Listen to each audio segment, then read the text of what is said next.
नमस्कार। मैं विनय उपाध्याय। मैं आज आप सबको जैन साहित्य के बारे में बताऊंगा।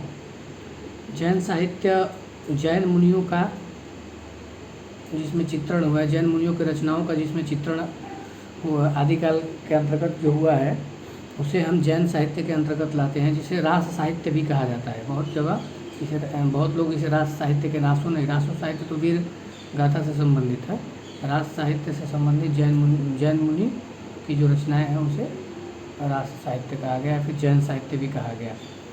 इसकी जो प्रथम रचना मानी गई है वो श्रवाकाचार्य है, जो कि हिंदी की भी प्रथम रचना मानी गई है। तो देवसेन जो जैन मुनि है उनके द्वारा लिखी गई जो रचना है वो और श्रवाकाचार्य है। इसका रचना काल जो है 933 ईस्वी है और इसमें 250 दोहों का चित्रण हुआ है। 250 दोहे में यह रचना लिखी गई है, कह सकते हैं। और यह जो श्रवाकाचार्य है यह श्रावक धर्म का चित्रण करती हुई दिखाई देती है। मतलब कि इस श्रवाकाचार्य रचना में श्रावक धर्म का वर्णन हुआ है। आगे हम देखते हैं भरतेश्वर बाहुबली। भरतेश्वर बाहुबली के जो रचनाकार हैं वो शालिभद्र सूरी हैं। ये भी एक जैन आचार्य और कवि दोनों माने जाते हैं। रचना काल जो है भरतेश्वर बाहुबली का वो 1184 ईस्वी माना गया है। रचनाकार भरतेश्वर बाहुबली का क्या माना गया है? 1184 ईस्वी माना गया है। इसमें कुल 205 छंदों का 205 छंदों के रूप में सुंदर वर्णन दिखाई देता है हमें इसमें, और इसे खंड काव्य के रूप में जाना जाता है।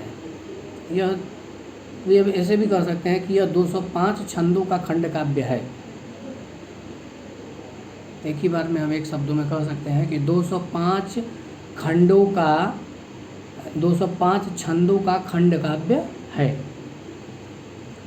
इसमें भरतेश्वर बाहुबली और इसमें भरतेश्वर बाहुबली में केवल बाहुबली अलग हैं और भरतेश्वर अलग हैं।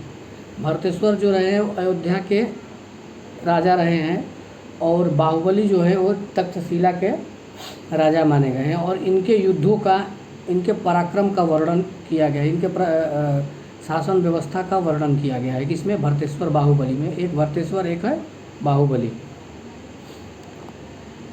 आगे हम देखते हैं भरतेश्वर बाहुबली के बाद चंदनबाला रास, जो असगु कवि के द्वारा लिखा गया है। चंदनबाला रास, इसमें हम देखते हैं चंदनबाला रास असगु के द्वारा लिखा गया है। चंदनबाला रास एक लघु खंड काव्य है। क्या है? चंदनबाला रास एक लघु खंड काव्य है। इसका जो रचना काल माना गया है वो 1200 ईस्वी माना गया है। क्या माना गया है? 1200 ईस्वी। कथा इस प्रकार है कि इसमें चंदनबाला राजकुमारी के प्रेम का वर्णन है, विरह का वर्णन है। इसमें जो चंदनबाला रहती है वो चंपापुरी के राजा दधी वाहन की पुत्री है। मतलब थी, बीत गया है तो थी बोलेंगे उसको। और जो इसमें चंदनबाला रास में जो चंदनबाला रहती है इसका अपहरण कर लिया जाता है कौशाम्बी के राजा सतानिक के सेनापति के द्वारा। कौशाम्बी के जो राजा हैं उनका जो सैनिक है, उसके सेनापति है, उसके द्वारा चंदनबाला रास का बचपन में ही, मतलब बाल्यावस्था में ही उसका अपहरण कर लिया जाता है। और वह अपहरण करके क्या करता है कि एक सेठ के पास बेच देता है। और फिर वहाँ पर जो सेठ रहता है वह कहीं ना कहीं जब वह थोड़ी युवा अवस्था में प्रवेश करती है तो उसके सतीत्व का हनन करने की कोशिश करता है। सतीत्व का हनन करने का प्रयत्न किया जाता है उन लोगों के द्वारा, तमाम लोगों के द्वारा भी, समाज के द्वारा भी। लेकिन कहीं ना कहीं वह अपने सतीत्व को बचाने में सक्षम रहती है और अंत में वह महावीर स्वामी के द्वारा हम कहेंगे कि महावीर स्वामी के द्वारा वह दीक्षा लेकर मोक्ष को प्राप्त होती है, मतलब मोक्ष पाती है। जो चंदन बाला रहती है वो महावीर स्वामी के विचारों को ग्रहण करती है और कहीं ना कहीं मोक्ष की तरफ, मोह माया से मुक्त होने की तरफ अग्रसर हो जाती है। यह जो रचना है करुण रस की प्रधानता के रूप में परिलक्षित होता है। इस रचना को हम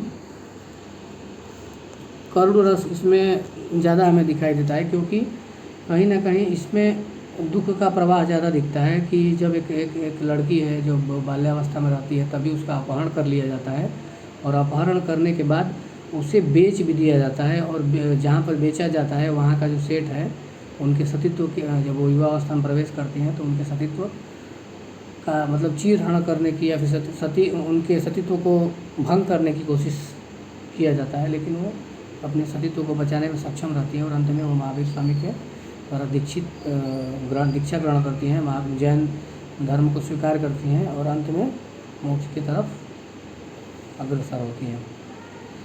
अब आगे की जो रचना है वो स्थूलीभद्र रास है। स्थूलीभद्र रास रचनाकार है कौन? जिन धर्म सूरी, ये भी एक जैन आचार्य हैं।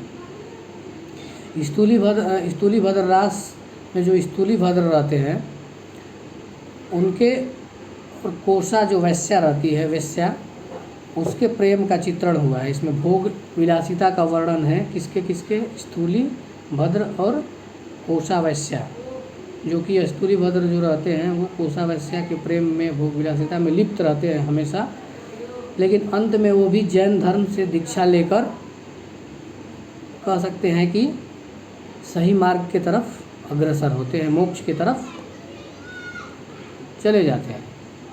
तो इसमें पूरा स्थूलीभद्र रास में उनके जीवन काल, उनके वैश्या के साथ कैसे संबंध जुड़े, फिर कैसे उस वैश्यावृत्ति और उस भोग विलासिता से वो बाहर कैसे निकले, इन सब का जो चित्रण इसमें कवि जिन धर्मसूरी ने किया है वो आपको देखने को मिलेगा।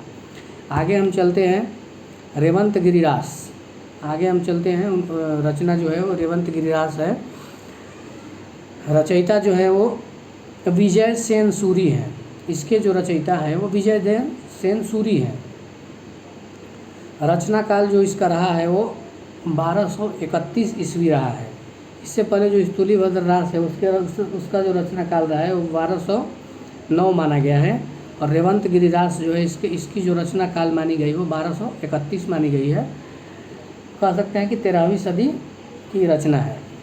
कथा जो है इसमें नेमिनाथ जो तीर्थकर हैं उनकी प्रतिमा का चित्रण हुआ है और साथ ही रेवंत गिरी जो तीर्थ है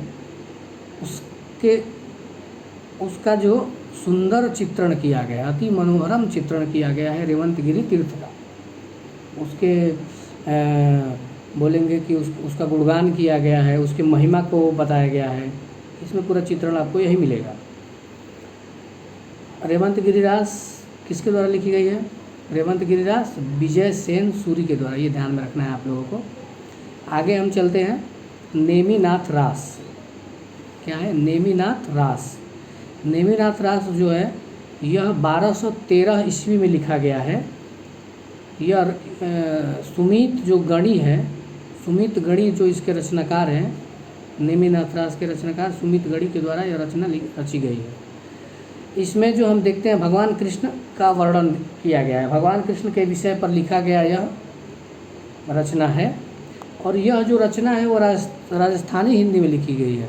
लगभग इसमें जितनी भी रचनाएं आपको देखने को मिलती हैं वह कहीं ना कहीं हम देखते हैं कि राजस्थानी हिंदी में लिखी गई है। राजस्थानी हिंदी में लिखी गई है। राजस्थानी प्लस अपभ्रंश मिलाकर क्या होता है? डिंगल होता है। डिंगल प्रधान रचनाएं कही गई हैं। और जो पिंगल जो होती है वो ब्रज और अपभ्रंश का समावेश ही पिंगल के नाम से जाना जाता है। और डिंगल राजस्थान प्लस अपभ्रंश। तो ये तो रहा हमारा कह सकते हैं कि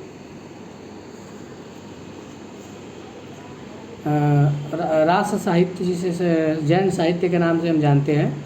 आगे हम चलते हैं रासो साहित्य।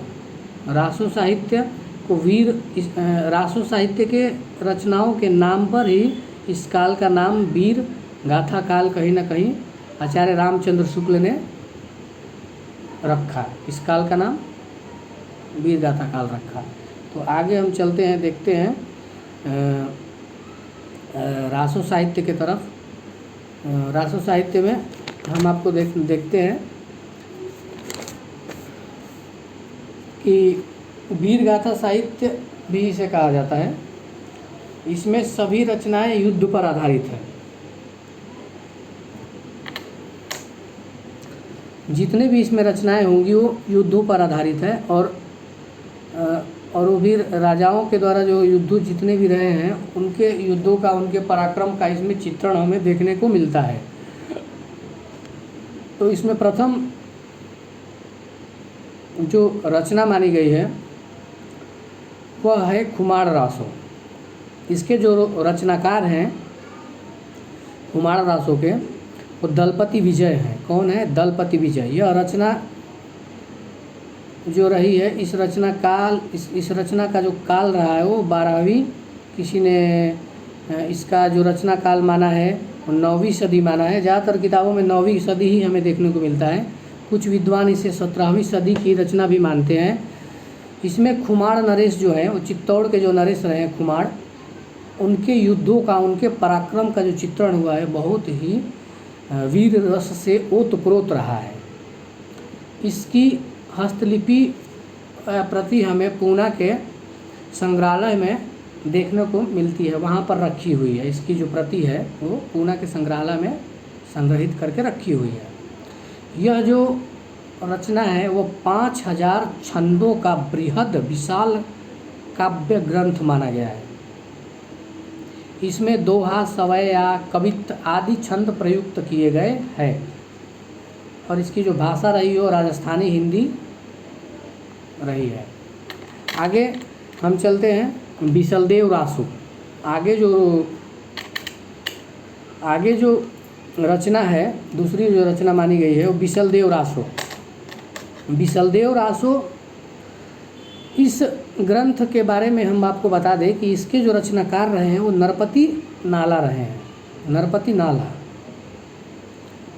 1155 में यह रचना रची गई।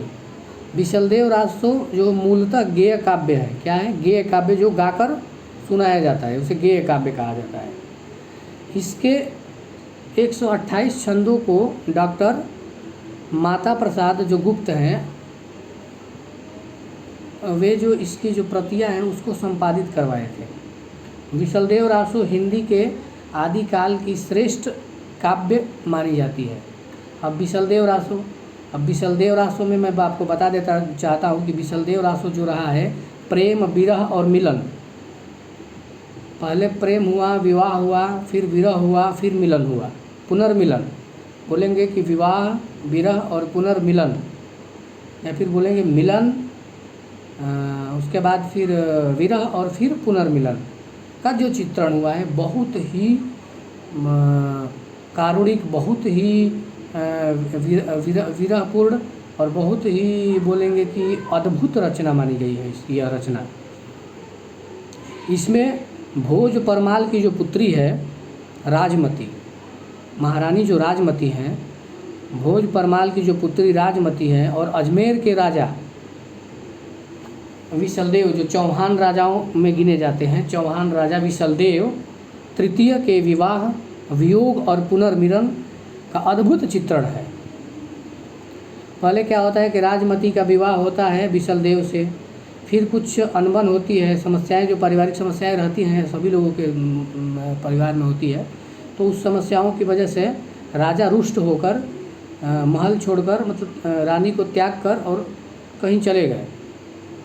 फिर आगे चलकर इसमें पूरे 12 मासाओं का इसमें भी चित्रण हुआ है।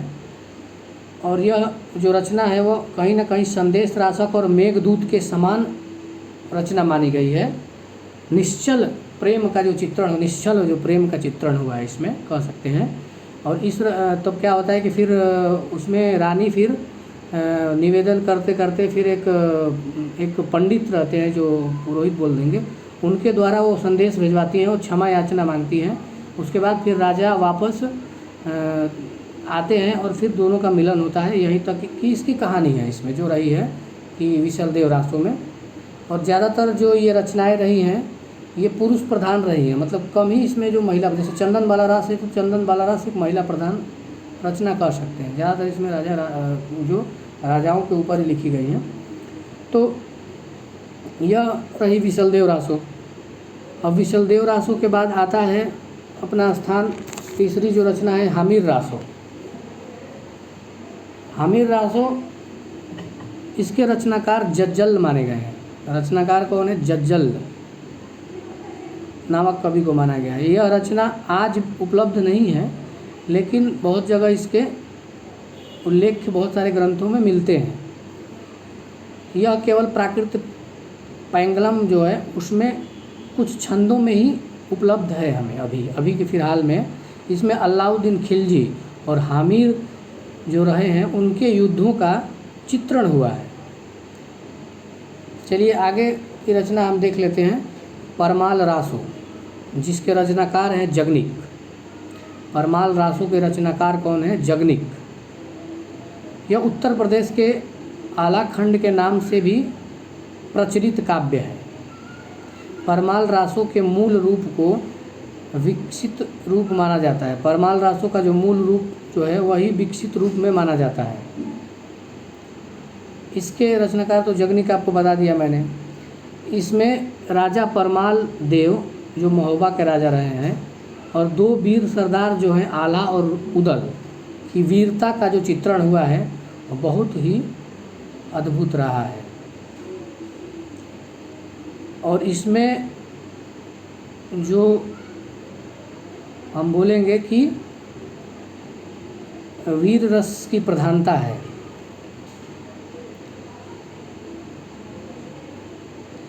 तो इसमें वीर रस की प्रधानता है। और हम आगे चलकर देखते हैं इसमें यह जो रचना रही है कहीं ना कहीं हमें वीर रस से ओतप्रोत रचना रही है और आला और रुदल की वीरता का भी प्रतीक के रूप में जाना जाता है। यह एक लौकिक साहित्य के रूप में गेय बोलेंगे कि लोक गेय काव्य, लौकिक गेय काव्य के रूप में भी इसे हम जानते हैं। जो यह रासो जो है लौकिक गेय काव्य के रूप में भी जानते हैं, क्योंकि यह बहुत जगह उत्तर प्रदेश में यह आला और रुदल के खंड के नाम से भी जाना जाता है और इसे लोग गाते भी हैं।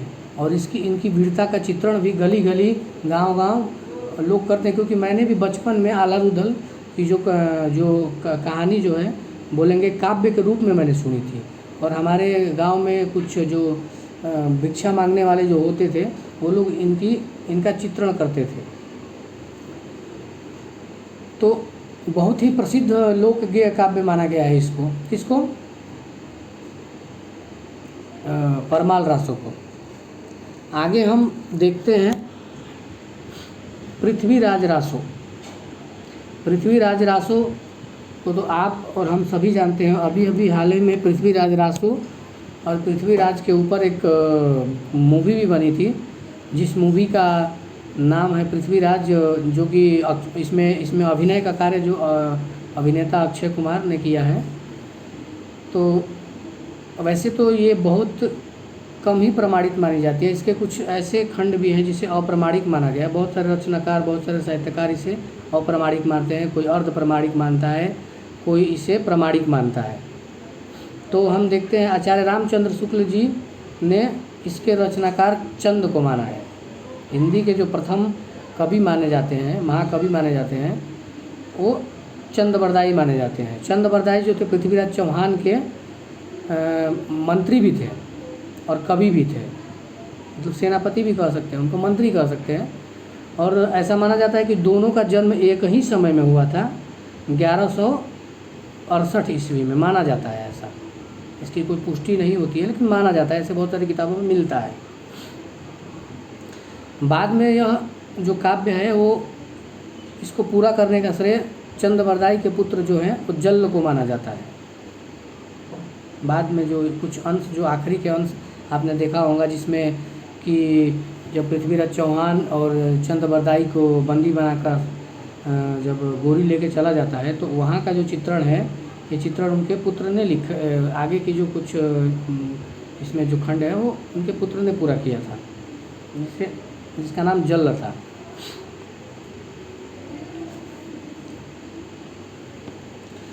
तो ये रहा हमारा रासो साहित्य। और पृथ्वीराज रासो के बारे में थोड़ा सा मैं आपको और बता देता हूँ। पृथ्वीराज रासो जो है बहुत ही विवादास्पद रचना रही है, जिसे कुछ लोगों ने अप्रामाणिक माना है, कुछ लोगों ने प्रामाणिक माना है। पृथ्वीराज रासो को 4 संस्करण में प्रदर्शित किया गया है।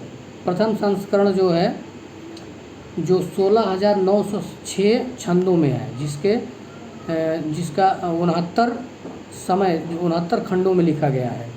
द्वितीय जो संस्करण है वो 7,000 छंदों में है, और तृतीय जो संस्करण वो 3500 छंदों में है, और चौथा जो संस्करण है वो मात्र 1300 छंदों में है, जिसे प्रामाणिक माना जाता है। इसी 1300 छंदों को ही प्रामाणिक माना जाता है, कुछ विद्वानों ने प्रामाणिक माना है, मूल माना है। मूल रासो काव्य इसी 1300 छंदों को माना है। और इसे अप्रामाणिक मानने वाले में कौन कौन से हैं? इसे अप्रामाणिक मानने वाले में सर्वप्रथम आते हैं आचार्य रामचंद्र शुक्ल, और दूसरे डॉक्टर बुलर।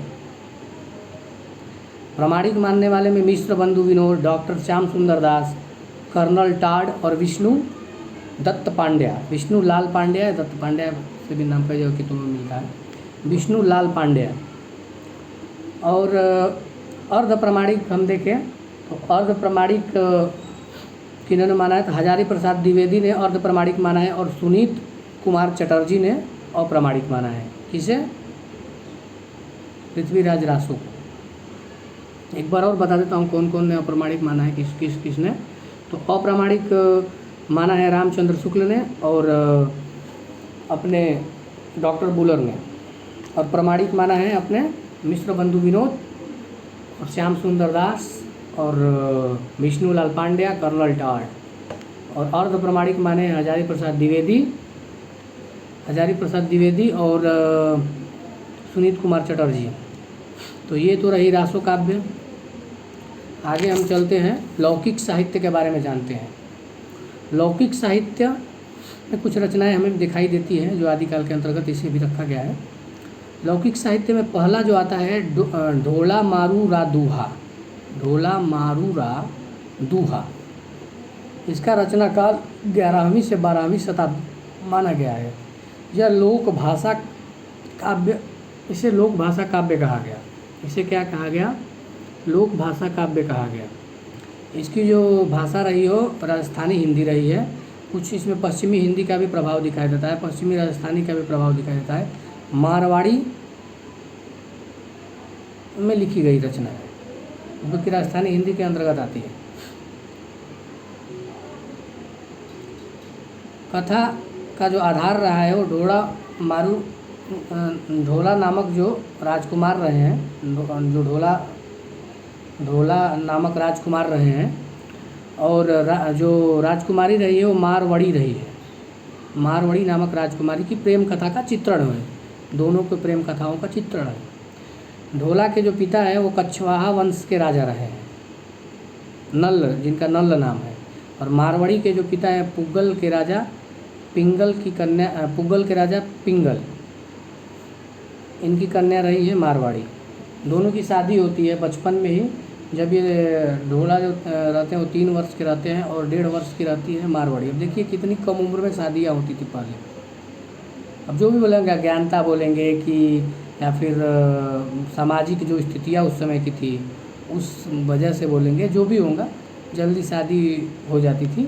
तो अब शादी तो हो गई बचपन में, इन दोनों को होश ही नहीं है कि कौन किसकी कौन पत्नी है कौन पति है। लेकिन जब बड़े होते हैं ढोला, तो उनको प्रेम हो जाता है मालवड़ी से।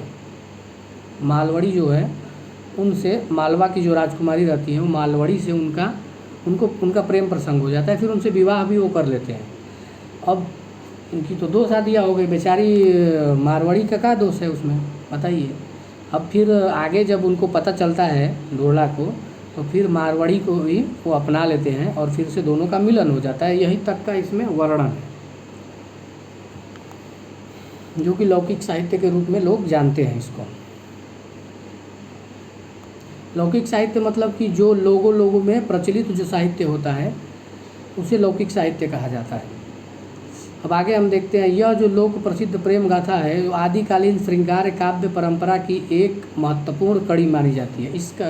इस रचना को आदिकाल की श्रृंगार काव्य परंपरा की एक महत्वपूर्ण रचना के रूप में इसे देखा जाता है।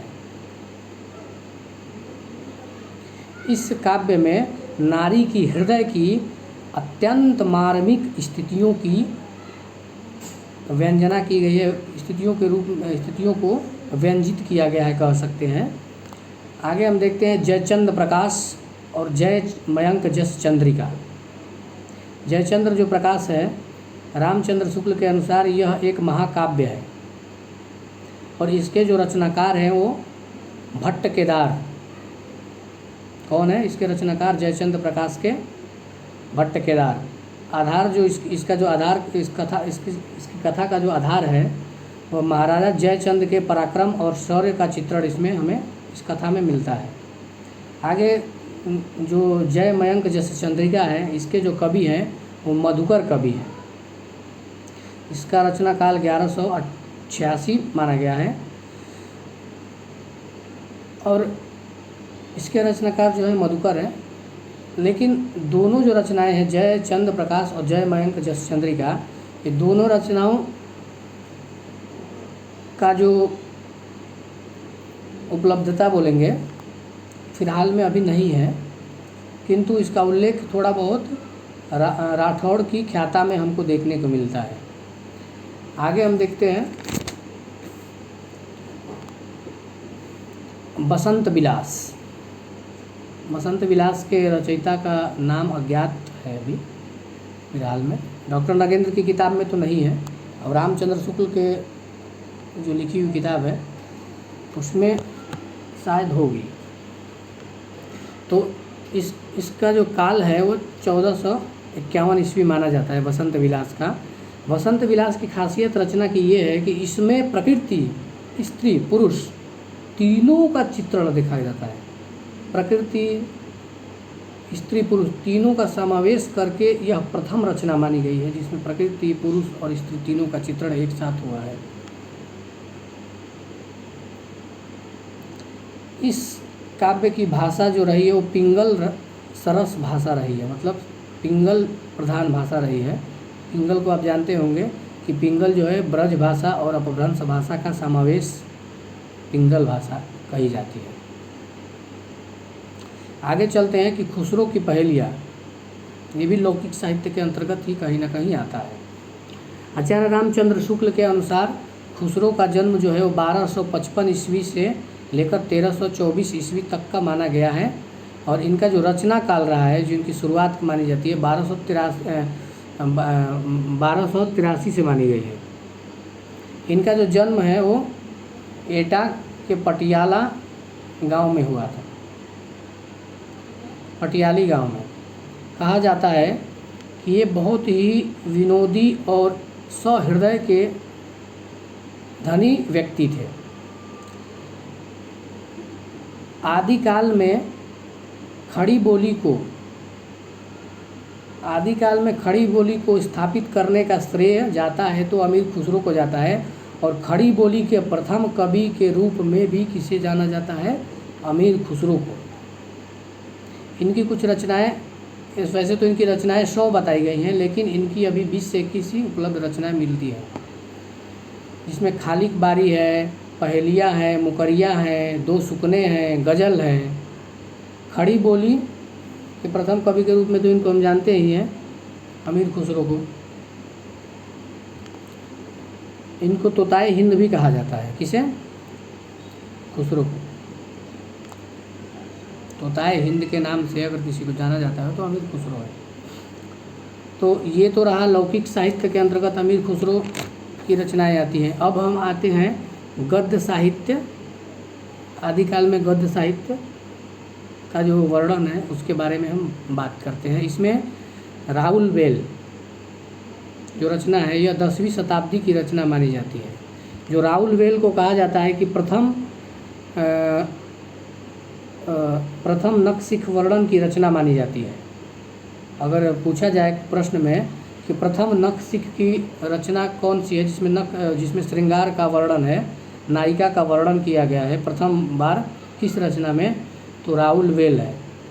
वैसे तो संदेश रासक में भी चित्रण हुआ है, लेकिन उसको इसलिए नहीं मानते क्योंकि वो 12वीं सदी की 12वीं से 13वीं सदी की है, और ये जो रही है ये कहीं ना कहीं ये 10वीं सदी की है, इसीलिए इसे प्रथम माना जाता है। और रोड़ा जो इसके कवि जो हैं वो रोड़ा कवि है, इसके लेखक कवि जो हैं वो रोड़ा है। अब गद्य है तो इसको हम लेखक ही कहेंगे, कवि नहीं कहेंगे। कभी भी गद्यकार जो होते हैं वो लेखक के रूप में ही जाने जाते हैं, उनको कवि के रूप में नहीं। कवि जब वो कविता जो लिखता है उसे कवि कहा जाता है, ये ध्यान में रखिएगा आप। तो राहुल वेल से हिंदी में नखशिख वर्णन की श्रृंगार परंपरा का आरंभ माना जाता है। इसकी भाषा जो है वो हिंदी की 7 बोलियों से संबंधित इसकी भाषा है। वैसे प्रधान भाषा जो रही है वो राजस्थानी भाषा ही रही है। अब चलते हैं, एक और रचना है युक्ति व्यक्ति प्रकरण। यह मूल रूप से बनारस और उसके आसपास के प्रदेशों के संस्कृति और भाषा का इसमें चित्रण हमें देखने को मिलता है कहीं ना कहीं। युक्ति व्यक्ति प्रकरण जिसके रचनाकार जो है वो पंडित दामोदर शर्मा को माना जाता है, जो महाराजा गोपी चंद के सभा में स्थापित सभा में रहते थे। गोविंद चंद का शासनकाल 1154 ईस्वी माना गया है, तो उसी के अंतर्गत इनको हम रख सकते हैं। युक्ति व्यक्ति प्रकरण का जो रचना काल है वो 12वीं सदी मानी गई है। इसे गद्य और पद्य दोनों शैलियों में लिखा गया है। हिंदी भाषा में तत्सम शब्दावली में लिखा गया यह साहित्य रचना है। तो ये तो रही हमारे आदिकाल से संबंधित रचनाएं, उसके रचनाकार, उसके संप्रदाय, उसकी प्रवृत्तियाँ, जिसमें हमने पहले देखा अपभ्रंश साहित्य, दूसरा देखा हमने सिद्ध साहित्य, फिर हमने देखा जैन साहित्य, फिर हमने देखा नाथ साहित्य, फिर हमने देखा रासो साहित्य, फिर हमने देखा लौकिक साहित्य, फिर हमने देखा गद्य साहित्य। तो चलिए, अगर आपको ये वीडियो अच्छा लगा तो इसे लाइक और सब्सक्राइब और शेयर ज़रूर करिए, और ताकि मैं और भी अभिप्रेरित हूँ और भी मैं ऐसी रचनाओं से संबंधित और साहित्य से संबंधित वीडियो बना सकूँ। नमस्कार।